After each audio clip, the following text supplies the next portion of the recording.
what really becomes important is looking at particular neighborhoods and neighborhoods that actually have clusters of closings, because if there are clusters of closings, then there's a greater chance that a larger group of young people have been transferred into other school situations.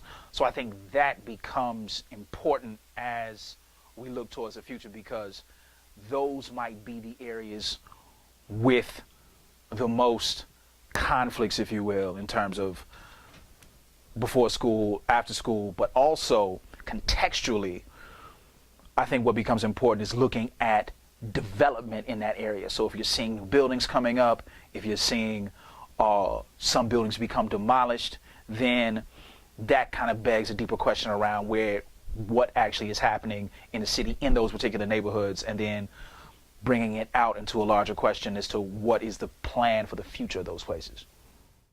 This relationship between housing and education in terms of the housing market in relationship to where this kind of new school development, if you will, or this corporate school reform. So looking at where there are new schools being built, new schools being proposed, or schools being turned around or taken over, what's actually happening in the housing stock in that area. So is this a space where communities are being gentrified? Is this a space where they're trying to push for some type of development? And then always the question for me is, who will be the affected in terms of what communities will be affected based on this particular advent?